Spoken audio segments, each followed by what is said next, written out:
I don't think you're a good fit for this team anymore. Riley Grant didn't even look at me when they said it. The room went silent. We were in the middle of our Monday team meeting. 12 people. Bright lights. The low hum of the projector. Someone's coffee machine still hissing in the corner. And just like that, I was done. No warning. No private conversation. No performance review. Just erased. I felt every pair of eyes on me, then quickly look away. Like I was something uncomfortable. Something contagious. I don't understand, I said, my voice thinner than I expected. Can we talk about this after the meeting? Riley finally looked at me. Cool. Come. Almost bored. There's nothing to discuss. HR will follow up. A few people shifted in their chairs. Someone cleared their throat. But no one said anything. Not even Aaron Pike. Aaron sat 2 seats away from me. The same guy I stayed late with. The same guy I helped fix his reports last week. He didn't look up. That hurt more than Riley's words. I've completed every project on time, I said, trying to stay steady. If there's feedback, I'd like to. You're done, Riley cut in. Let's not make this harder than it needs to be. A quiet chuckle came from the far end of the table. One of Riley's favorites. That's when it hit me. This wasn't sudden. This was planned. Security will escort you out, Riley added, already turning back to the screen like I was no longer in the room. I stood there for a second. Not angry. Not yet. Just hollow. Then I picked up my notebook, my pen, and walked out. Behind me, the meeting continued. Like I had never existed. And that was the moment everything started breaking. They just didn't know it yet. The hallway felt longer than usual. Every step echoed. Too loud. Too real. A security guard met me halfway like he'd been waiting. Not rude. Just rehearsed. Let's grab your things, he said gently. Like this happened all the time. We walked back into the office together. That was worse. People suddenly looked very busy. Screens filled with nothing. Papers shuffled for no reason. Conversations died mid-sentence. No one wanted to be seen looking at me. Except one person. Liam Cross. He gave me a quick glance, confused, almost concerned, but looked away just as fast when Riley walked past behind me. That told me everything. Fear. I packed slowly. My desk was clean. It always was. A small plant. A framed photo of my parents. My notebook filled with work plans no one ever asked about. I hesitated on the notebook. Months of work. Ideas. Fixes. Tracking systems I built myself to keep things running. No one told me to do it. I just cared. Make sure company materials stay, the guard said, nodding at the notebook. I paused. Then I smiled slightly. Of course. I left it there. But not before remembering something important. Everything in that notebook? I had already recreated it at home. Not because I expected this, but because I never trusted how things were run here. As I stood up, I glanced once more across the room. Aaron still didn't look at me. That confirmed it. He knew. Or at least he suspected. Ready? The guard asked. I nodded. As we walked out, I heard Riley laughing. Not loud. Not obvious. But enough. That sound stayed with me all the way to the elevator. Because it didn't sound like someone who made a tough decision. It sounded like someone who thought they just got away with something. My manager fired me without explanation. I replayed those words over and over in my head as I stepped outside. Cold air hit my face. It grounded me. But it didn't answer anything. My manager fired me without explanation, and 2 weeks later they called me back. At the time, that second part didn't exist yet. All I had was confusion. And a quiet kind of pain that sat heavy in my chest. My name is Adrian Cole. I'm not the loudest person in a room. Never have been. I don't fight for attention. I don't interrupt. I don't play office politics. I just work. I show up early. I stay late when needed. I fix problems before they become visible. Or at least, I used to. That job wasn't just a job to me. It was stability. It was helping my parents with bills. It was finally feeling like I was building something. And I was good at it. Not in a flashy way. But in the way things quietly worked because I was there. That's what made it hurt. Not just losing the job, but how easily I was erased from it. As I walked away from the building, one thought kept repeating in my mind. If I wasn't the problem, then what was? I pulled out my phone. No emails. No explanation. Nothing from HR yet. Just silence. But something felt off. Because if this was about performance, they would have had proof. Warnings. Conversations. There was none. Which meant only one thing. I wasn't fired because I failed. I was fired because I was in the way. And I had no idea of what yet. The signs were always there. I just didn't want to see them. Riley Grant had favorites. Everyone knew it, but no one said it out loud, because the favorites got everything. Easier projects, public praise, quick promotions, while the rest of us, we carried the weight. I thought if I worked harder, it would balance out. It didn't. I remembered one meeting clearly. We had just completed a major project. Tight deadline. High pressure. I handled most of the back-end work, data tracking, client updates, problem fixes. But in the meeting, Riley stood up and smiled. Great work from the team, especially Jordan Blake. Jordan. The same guy who missed 2 deadlines. The same guy whose errors I fixed, quietly, at midnight. Everyone clapped. Jordan nodded like he earned it. I sat there, and still, not expecting praise. Just recognition. It never came. After the meeting, Aaron leaned over. You should have spoken up, he whispered. I shook my head. It's fine. But it wasn't. It built up. Moment after moment. Little things. Like Riley ignoring my suggestions, then repeating them later as their own. Or shutting me down mid-sentence only to let others talk over time. I told myself it didn't matter. That results would speak for themselves. But now, standing outside that building, it all made sense. Because favoritism doesn't just reward others. It pushes someone else out. And this time, that someone was me. What I didn't realize yet was how much those favorites depended on me to succeed. Once I stepped away, I started seeing everything clearly. Like replaying a movie, but now I noticed the background details. Every problem. Every last-minute save. Every time something almost failed, but didn't. That was me. Quietly fixing things before they reached Riley. Before clients noticed. Before anyone had to take responsibility. I opened my laptop at home and pulled up my files. My version of everything. Spreadsheets. Tracking systems. Client notes. All organized. All time-stamped. I didn't do it to prove anything. I did it because it made my job easier. But now, it felt like something else. Proof. I scrolled through one project. Then another. Patterns started forming. Missed deadlines from others.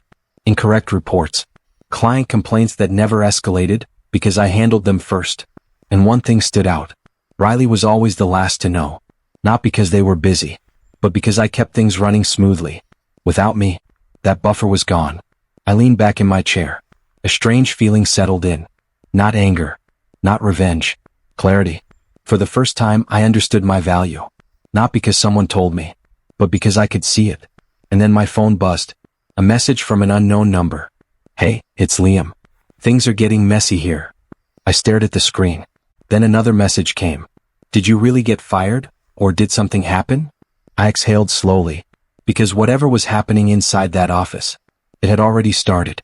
And I wasn't there to hold it together anymore. I didn't reply right away. I just stared at Liam's message. Things are getting messy. That wasn't something he'd say lightly.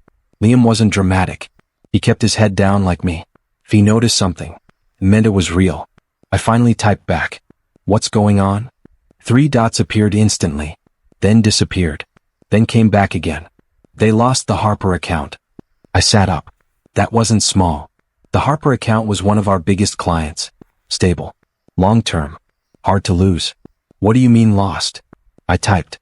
Missed deadlines. Wrong reports. Client got frustrated. I felt a slow, heavy realization settle in. That account. I managed the tracking for it. Not officially. But I kept everything aligned. Who's handling it now? I asked. There was a pause. Then, Jordan. Of course. I leaned back and closed my eyes for a second. This wasn't surprising. It was predictable. What about Riley? I asked. They're blaming the team. I almost laughed. Not because it was funny, but because it fit perfectly. Avoid responsibility. Shift blame. That's how it worked. Another message came in. People are stressed. It's different without you. That one hit harder than I expected. Because for the first time, someone said it out loud. I mattered. Not in meetings. Not in titles. But in the actual work. I typed a short reply. Just do your part. Document everything. Liam replied quickly. Why? I paused. Then wrote. Trust me. Because something told me this wasn't over. Not even close. This wasn't just a crack. It was the beginning of something collapsing. That night I couldn't sleep. Not because I missed the job, but because my mind wouldn't stop connecting things. I opened my laptop again. File after file. System after system. I wasn't just doing tasks. I had built structure. Tracking sheets that predicted delays before they happened. Client logs that flagged issues early. Internal notes that filled gaps no one else noticed. None of it was required. No one asked me to do it. But everything ran smoother because I did. And now, no one was maintaining it. I opened one of the main trackers. Last updated the day before I was fired. No changes since. That meant one thing. They weren't using it. Or worse, they didn't understand it. I scrolled through recent entries. There were warnings in there. Deadlines that needed attention. Clients who needed follow-ups. All marked clearly. Ignored now. I leaned back and stared at the screen. For months I thought I was just helping. But I wasn't. I was holding up an entire system. Quietly. Without recognition. Without protection. And when they removed me, they didn't just lose an employee. They lost the foundation they didn't even know existed. My phone buzzed again. Liam. It's getting worse. I didn't ask how. I already knew. Because systems don't fail all at once. They fail slowly. Then suddenly. And I had a feeling. They were getting close to this suddenly part. What they saw as a small decision was about to become a big mistake. I made a decision the next morning. I wasn't going to react. No posts. No complaints. No emotional messages. Nothing. Because anything I said now would be used against me. Instead, I focused on one thing. Clarity. I reviewed everything I had saved. My personal files. All legal. All mine. Nothing taken after I left. Just copies I built over time. Workflows. Templates. Communication drafts. Proof of consistency. Proof of effort. Proof of truth. Not to attack anyone, but to protect myself, if needed. I organized it all. Dates. Context. Outcomes. Simple. Clean. Undeniable. Then I closed the laptop. For the first time since being fired, I felt calm. Because I wasn't powerless anymore. I just hadn't realized it before. My phone buzzed again. Another unknown number. Hey, it's Mia Torres. I remembered her. Quiet. Observant. Never involved in drama. What's happening? I replied. Her response came fast. Riley's under pressure. That made me pause. From who? Senior leadership.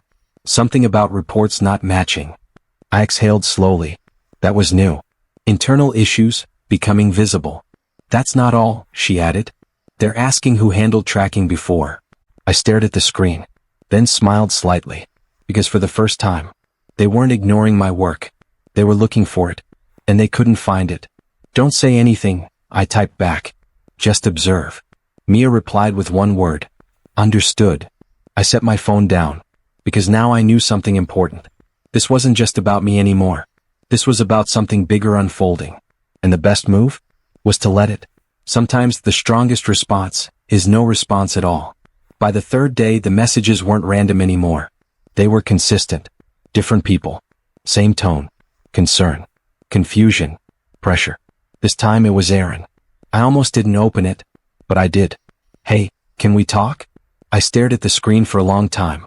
This was the same person who couldn't look at me when I was being walked out. Now he wanted to talk. I replied simply. What about? There was a delay. Longer than usual. Then. Things are off. We're getting blamed for stuff we didn't do. I let out a quiet breath. Of course they were. That's how it worked. Blame flows downward. Always. What kind of stuff? I asked. Missed deadlines. Bad data. Client complaints. I typed back slowly. Were those issues before I left? Another pause. Then. Yes. That was all I needed. Not for proof. For confirmation. You should document everything, I replied. I already am, he said. Then another message came right after. I should have said something that day. I didn't respond. Not because I was angry, but because it didn't change anything. Silence has weight. And sometimes, people need to sit in it. After a few minutes he sent one last message. Riley's asking about you. That made me pause. Why? I asked. His reply came quickly. They think you might have had access to something important. I stared at that message, because now it was shifting. This wasn't about replacing me anymore. This was about needing me. And they were just starting to realize it. The same voice that dismissed me was now looking for me. I went for a walk that evening. Clear head. No noise. Just thinking. Because something didn't add up. If this was just about performance, they wouldn't be scrambling like this. They wouldn't be asking about me. They wouldn't be under pressure. So I asked myself one simple question. Why did Riley really fire me? Not the excuse. The real reason. And then it clicked. It wasn't about what I did wrong. It was about what I was seeing. Without realizing it, I handled tracking, data, client flows. That meant I saw patterns, mistakes, gaps, things that didn't align, things that could raise questions. If someone looked closely, maybe Riley noticed that. Maybe they saw me as a risk, not because I spoke up, but because I could. And removing me? Removed visibility. At least, that was the plan. Until everything started breaking. I stopped walking. Because the picture was clear now. Riley didn't fire me to fix a problem. They fired me to hide one. But they made one mistake. They assumed no one would notice. They assumed I wasn't important. They assumed the system would keep running without me. They were wrong. And now, the same things they tried to hide were rising to the surface. Without control. Without structure. Without me. I took a slow breath. Because now I understood something important. This wasn't personal anymore. This was structural. And structures don't collapse quietly. They fall loud enough for everyone to hear. It happened on day 12. I wasn't expecting it. Unknown number. I almost ignored it. But something told me to answer. Hello. There was a pause. Then a voice I knew too well. Adrian. Riley Grant. Different tone. Not sharp. Not cold. Careful. Measured. I wanted to reach out, they said. I didn't respond. I let the silence stretch. I think there may have been a misunderstanding, Riley continued. I almost smiled. A misunderstanding. That's what they called it now. You fired me in a meeting, I said calmly. Yes, and in front of everyone. Another pause. I'd like to discuss bringing you back, Riley said quickly. There it was. No apology. Just need. In what capacity? I asked. Temporary support. Just to help stabilize things. Stabilize. So they admitted it without saying it directly. What changed? I asked. Riley hesitated. That was new. We're experiencing some operational gaps. I leaned back slightly. That was the closest they would get to the truth. And you think I can fix it? We believe you can assist.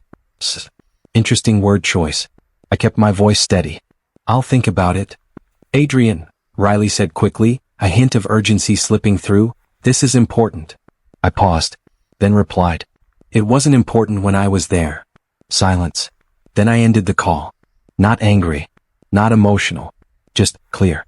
Because for the first time, I wasn't the one asking questions. They were. And that changed everything. I didn't call back. Not that day. Not the next morning either. I let them wait. Not as revenge. As reality. Because decisions have weight. And now they were feeling it. My phone buzzed again. This time email. Official. HR. Subject line. Request for temporary consultation. I opened it. Carefully written. Neutral tone. But clear intent. They needed help. They needed structure. They needed me. I read it twice. Then closed it. For the first time in weeks. I wasn't reacting. I was choosing. That difference mattered. Later that afternoon another message came in. From Mia. They're struggling in meetings. No one has answers. Then. Elena Voss is involved now. I paused. That name carried weight. Senior executive. Sure. Quiet. Observant. She was involved. This wasn't small anymore. I replied. Noted. Then I sat back and thought. If I went back, it wouldn't be the same. It couldn't be. Because I knew my value now. And I knew their weakness. So if I returned, it would be on terms. Clear ones. Fair ones. Protected ones. I opened a blank document. And started writing. Conditions. Not demands. Structure. Because this wasn't about proving a point. This was about setting one. And if they wanted me back, they would have to meet me there. For the first time. I wasn't being managed. I was setting the terms. I sent the reply the next morning. Short. Direct. Professional. I'm open to discussing temporary support under clearly defined conditions. That was it. No emotion. No history. Just structure. The response came within an hour. Please outline your terms. So I did. Defined role. Written scope. Clear authority over systems I manage. No public reporting to Riley without documentation. Direct communication access with HR. Temporary contract. fixed duration. Everything transparent. Everything accountable. I read it twice before sending. Not aggressive. Not defensive. Just clear. A few hours passed. Then my phone rang. HR. Adrian, we've reviewed your proposal, the voice said. Come. Careful. And? We'd like to proceed. I nodded slowly. Of course they did. Because they didn't have another option. When do you want me to start? I asked. Monday. I glanced at the calendar. 2 weeks. Exactly 2 weeks since I was fired. I almost laughed. All right, I said. After the call ended, I sat there quietly. Same company. Same building. But everything had changed. Not the place. Me. Because I wasn't going back as the person who got ignored. I was going back as the one they needed. And this time, I wouldn't be invisible. I closed my laptop and stood up. Because in a few days, I would walk back into that office. Not as a victim, but as the turning point. And they had no idea how much was about to change. Monday morning felt different. Same building. Same glass doors. Same security desk. But I wasn't the same person walking in. 2 weeks ago, I left quietly, escorted out like I didn't belong. Now, they were expecting me. The receptionist gave a small, unsure smile. Welcome back. That word sat strangely in the air. But I walked through the office floor slowly. Every step felt heavier, but stronger. People noticed. Conversations paused. Heads turned. This time no one looked away. They watched. Not with pity. With curiosity. Respect, maybe. I reached my old desk. Clean. Almost untouched. Like someone didn't know what to do with it after I left. Before I could sit down, a voice called out. Adrian. I turned. Riley. Standing there. Still composed. Still controlled. But something was different. The confidence wasn't as solid. Glad you could make it, Riley said. I nodded slightly. Let's focus on the work. No small talk.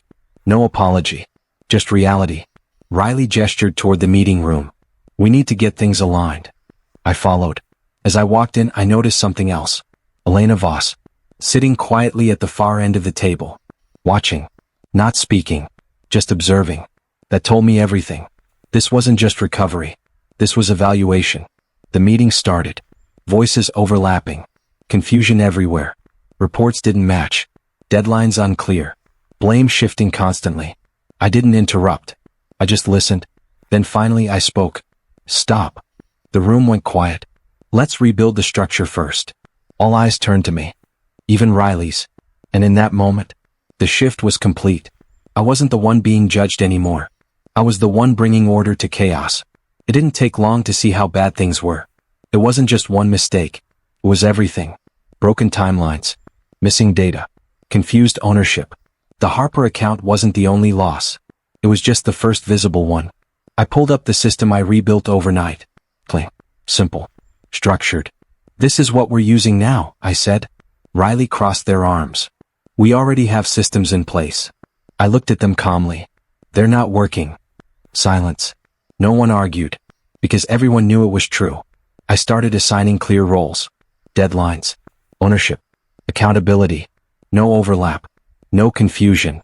Within minutes, the noise in the room dropped. Focus replaced it. Even the same people who once ignored me now waited for direction. That was the difference. Clarity.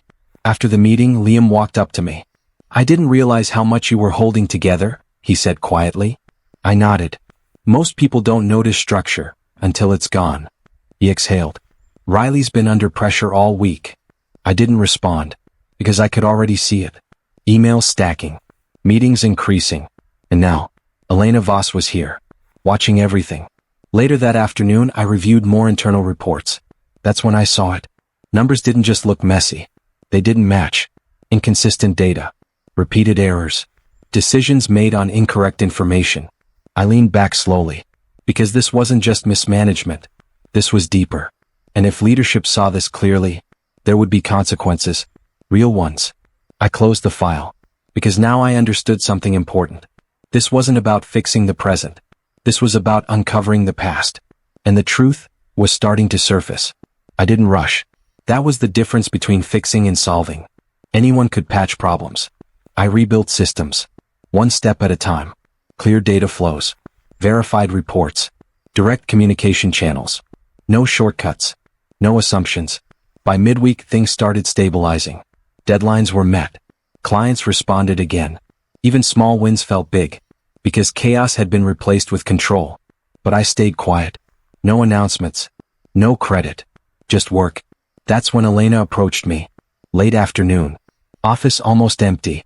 "You don't talk much in meetings," she said. I looked up. "No need to talk if the system works." She studied me for a moment, then nodded. "Interesting approach." There was a pause. "You built most of this before you left, didn't you?" I didn't hesitate. "Yes." "And no one knew?" "No one asked." A small smile appeared on her face. Not amused. Impressed. "Keep going," she said, then walked away. That moment stayed with me, because it confirmed something important. Someone was finally seeing clearly, not just the results, the process, the thinking behind it. Later that day, another issue surfaced. A major client escalation. Urgent. Riley tried to handle it, but the response was unclear, unstructured. The client pushed back. Art. That's when all eyes turned to me. Again. I stepped in calmly. "Let me handle it." And for the first time, Riley didn't argue, because control had already shifted. I didn't raise my voice. I didn't accuse anyone. I just presented facts. Clear. Simple. Time-stamped. During the next leadership review, I shared the data. "This is the timeline of events," I said. No emotion. Just truth. Missed deadlines. Incorrect reports. Delayed responses. All connected. All traceable. The room was quiet. Elena leaned forward slightly. "Can you confirm the source of these breakdowns?" she asked. I paused, then answered carefully. "These decisions were approved at the management level." I didn't say Riley's name. I didn't need to. Everyone understood. Riley shifted in their seat. "This is incomplete context," they said quickly. I nodded. "Then let's add more context." And I did. Emails. Approvals. Data inconsistencies. All aligned. All visible. No opinions. Just evidence. That was the difference. You can argue against opinions. You can't argue against patterns. After the meeting, tension filled the air. No one spoke directly, but everything had changed. The narrative was breaking, and the truth was replacing it. Liam caught up with me afterward. "That was intense," he said. I shrugged slightly. "It was necessary." He nodded, then lowered his voice. "People are starting to talk." "About what?" I asked. "About why you were really fired." I paused, because that question was finally being asked. And once people start asking, they don't stop. The story Riley created was fading, and the real one was taking its place. Later that week, Elena called me into a private meeting. No agenda, just a quiet room. "I've been reviewing your work," she said. I nodded. "And your history here." That made me pause, because history tells more than results.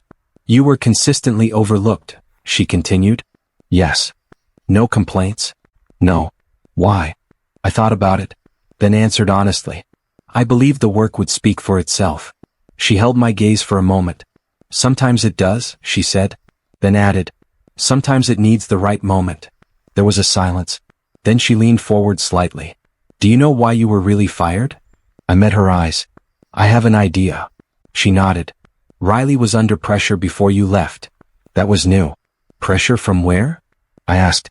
"Data inconsistencies. Reporting issues. Questions from leadership." I stayed still, because now it was confirmed.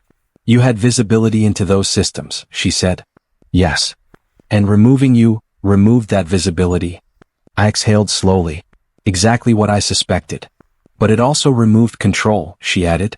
"And that's where things collapsed." She leaned back. "You didn't just do your job, Adrian. You protected the system." That sentence stayed with me, because it wasn't about tasks. It was about impact. "Keep doing what you're doing," Elena said. "Let the process finish." I nodded, because now I understood something clearly. This wasn't just recovery. This was exposure. And it was happening step by step. The person who tried to hide the truth was now being revealed by it. The breaking point came faster than expected. A major client, our largest remaining one, escalated. They threatened to terminate the contract. Immediate action required. Emergency meeting. Everyone in the room. Tension thick. Riley spoke first. "We're handling this." But their voice lacked certainty. The client joined the call. Frustrated. Direct. Your reporting has been inconsistent for weeks, they said. No room for excuses. Riley tried to respond, but the explanation wasn't clear. That's when Elena spoke. Adrian, can you walk us through this? All eyes turned to me. Again. I didn't rush. I opened the corrected system, walked through the timeline, identified the issue, presented the fix. Simple, structured, clear. Then I spoke directly to the client. We've identified the gaps. Here's what's changing moving forward. Silence. Then the client responded. That's the clearest explanation we've received. And just like that, the tension dropped. Crisis controlled. After the call ended, no one spoke for a moment. Then Elena nodded once. Good work. Riley didn't say anything. They didn't need to, because the room had already shifted. Authority wasn't declared. It was demonstrated. And now everyone saw it. Clearly. After the meeting, whispers started. Not loud, but present. Because when truth shows itself once, people start looking for more. And this time, they knew exactly where to look. The audit started quietly. No big announcement. Just requests. Data reviews. Private meetings. But everyone felt it. Something was happening. I continued working as usual. No involvement. No interference. Just structure. But my documentation? It became central. Every timeline. Every correction. Every inconsistency. It all connected. One by one, people were asked questions. And slowly, stories aligned. Patterns confirmed. Then came the turning point. An internal report. Clear findings. Mismanagement. Data oversight failures. Poor decision-making. All tied to leadership. All traceable. Riley's name was in it. Not as an accusation. As a conclusion. I didn't celebrate. I didn't react. Because this wasn't about winning. This was about truth reaching its natural point. And once it does, it doesn't go back. Later that day, Aaron approached me. They're reviewing Riley's position, he said. I nodded. How do you feel about it? He asked. I thought for a moment, then answered honestly. I feel clear. Because that's what it was. No anger. No resentment. Just clarity. The system was correcting itself. And I didn't have to force it. I just had to let it. Truth doesn't rush. But when it arrives, it stays. The announcement came the next morning. Short. Formal. Riley Grant has been relieved of their position, effective immediately. No details. No explanation. But everyone knew. The office felt different. Quieter. Not tense. Just reset. People spoke more openly. Moved more freely. Like pressure had been lifted. I saw Riley once. Packing their things. Same way I did 2 weeks ago. Except this time. No one avoided eye contact. They just watched. Not with sympathy. With understanding. Because actions have consequences. And this one was earned. Riley glanced at me briefly. No words. Just a look. I held it for a second. Then nodded once. Not in victory. In closure. Because I didn't need anything from them anymore. After they left, Elena called a meeting. Clear direction. New structure. Then she turned to me. We'd like you to take on a larger role moving forward. The room was silent. Waiting. I didn't respond immediately. Because this wasn't about replacing Riley. This was about building something better. I'll consider it, I said. Elena nodded. Take your time. As the meeting ended, I sat there for a moment. 2 weeks. That's all it took. From being erased to being essential. But it wasn't luck. It wasn't timing. It was consistency. Work done when no one was watching. And now, everyone could see it. Not because I demanded it, but because it became undeniable. I didn't expect Riley to reach out, but they did. One last time. Can we talk? I hesitated, then agreed. Neutral place. Quiet. Riley looked different, less controlled, more real. I didn't think it would go this way, they said. I stayed silent. You were efficient, they continued, but you were also a risk. There it was. The truth. You saw too much, Riley added. Things I couldn't explain. I nodded slowly. So you removed me. I thought it would stabilize things. I almost smiled. It did the opposite. They looked down. I know that now. There was a pause. I could have handled it differently, Riley said. Yes, I replied. No anger. Just truth. Then they looked at me again. You're taking my position, aren't you? I shook my head. I'm building something better. That landed. Because this wasn't about replacing failure. It was about correcting it. Riley exhaled slowly. I underestimated you. That's okay, I said. Most people did. We sat there in silence for a moment. Then I stood up. Because there was nothing left to say. No revenge speech. No closure needed. Just understanding. And as I walked away, I realized something important. I didn't need them to admit anything. Because the outcome already had. Sometimes the strongest victory is not needing one. A week later, Elena called me in again. This time, it was official. We'd like you to lead the department. Clear. Direct. No hesitation. I took a breath. Not because I doubted myself, but because I understood the weight. I'll accept, I said. And just like that, everything changed. New office. New responsibilities. New expectations. But I stayed the same. Because titles don't build systems. People do. And I remembered exactly how it felt. To be invisible. So I made one decision early. No favoritism. No silence. No ignored voices. Everyone would be heard. Everyone would be seen. Because I knew what happens when they aren't. The team responded quickly. Energy shifted. Trust rebuilt. Even Aaron stepped forward. I'm sorry, he said. I nodded. Do better moving forward. That was enough. Because growth matters more than regret. Later that day I stood by the window. Looking at the same city. But from a different place. Not higher. Just clearer. Because success didn't come from being chosen. It came from being consistent. Even when no one noticed. And when the moment came, I was ready for it. The systems worked. The team stabilized. Clients returned. Slowly, then steadily. But the biggest change? The culture. People spoke up. Shared ideas. Took ownership. Not because they had to. Because they felt safe to. That was the difference. One afternoon I walked past my old desk. Someone new was sitting there. Focused. Quiet. I paused for a moment. Then smiled slightly. Because I saw myself in that position. And I knew something important. Talent doesn't disappear. It gets overlooked. Until someone chooses to see it. So I made sure I did. Regular check-ins. Open conversations. Clear recognition. Not for show. For truth. Because good work deserves to be seen. Not just used. As I walked back to my office, I realized something. This wasn't just a new role. It was a reset. A chance to build things right. Not perfect, but fair. And that mattered more. Because systems can fail. But values? They define what happens next. And this time, the system was built to last. Looking back now, I understand everything. The silence. The favoritism. The humiliation. It wasn't random. It was mismanagement. Trying to protect itself. Riley didn't fire me because I failed. They fired me because I saw too much. Because I made things work too well. Because I couldn't be controlled. And in trying to remove me, they exposed everything. But here's the truth. I didn't win because I fought back. I didn't win because I exposed anyone. I won because I stayed consistent. I stayed honest. I kept doing the work, even when no one noticed. And when the system broke, the truth was already there, waiting. So if you've ever been ignored, overlooked, treated unfairly, remember this.